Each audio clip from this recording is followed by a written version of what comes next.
Chloe Zhao directed Marvel superhero movie Eternals dropped last month to mixed reviews. The long-anticipated movie earned $162 million on its first weekend in theaters around the world, which made it the second largest opening weekend in the post-pandemic world we now live in. Today, we're looking at why Eternals is one of the worst movies of the year and how critics reacted. Stay with us. First, let's discuss the plot. Eternals begins with a text that gives us a brief history of Celestials and Eternals and flicks back and forth through history, showing us what the Eternals were involved in and how they helped protect the world. The Eternals characters all have different motives and split off to different places around the world, engaging in different roles and living vastly different lives. It is only when the Deviants begin their attacks on the Circe, Icarus, and Sprite try to reform the crew, but find out that Ajax, their leader,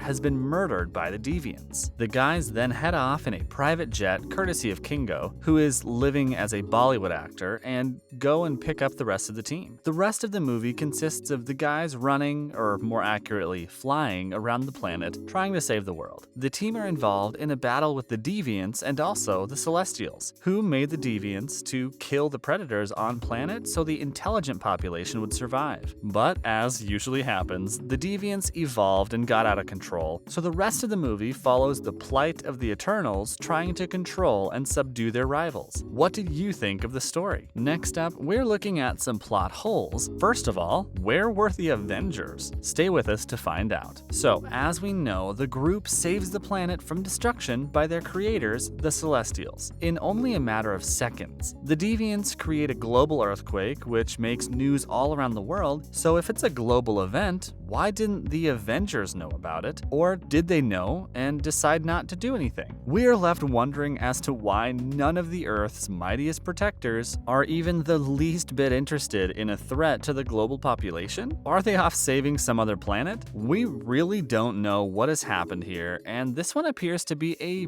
major plot hole. What is your theory on the total lack of Avengers? Let us know below. So, they were nowhere to be seen in the movie, but will the Eternals ever meet the Avengers? So, the sequel is basically set up after Harry Styles' character Star Fox tells the team they will need his help to defeat Arishem, leader of the Celestials, and get their friends back, right? Since the Avengers didn't come to the aid of the Eternals in the movie, can we surmise that they have no business with the Eternals or the Celestials then? Well, maybe, but there are a couple of head scratchers. We see Dane about to touch a magical sword in the final credits scene and become who we know from the comics as Black Knight. Before this happens, Blade warns him not to, which leads us to believe Dane joins Blade or the Eternals is rescuing Circe, which triggers an Avengers and Eternals rendezvous. Another theory suggests that Phastos rings are very similar to the rings Shang-Chi possesses. Do you think there's anything in this? The source of Shang-Chi's rings are unknown, and the only thing Captain Marvel can figure out is that they are super old. Is it a coincidence then that Phastos now has rings that also seem very old and seem to be sending out a signal? Is this how the two groups are to communicate? What do you think? So, how did the critics score it? Stay with us to find out. If you've seen the movie already, you will know that it is long, very long. On one of the foremost movie review sites, Roger Ebert, this is one of the things that is referenced as a criticism, but by no means is it the only thing. The reviewer goes on to say that Eternals feels rushed and unsatisfying, and we can see what they mean. It also referred to as silly, with the movie grinding to a halt around the 1 hour mark for an extensive information dump. Brutal. The review finishes by saying that by the end, you may not know what is going on, but that you also may not care. Scathing, to say the least. Brian Truitt of USA Today was similarly unimpressed. He calls the movie overstuffed and a head-spinning multi-car pileup of stuff.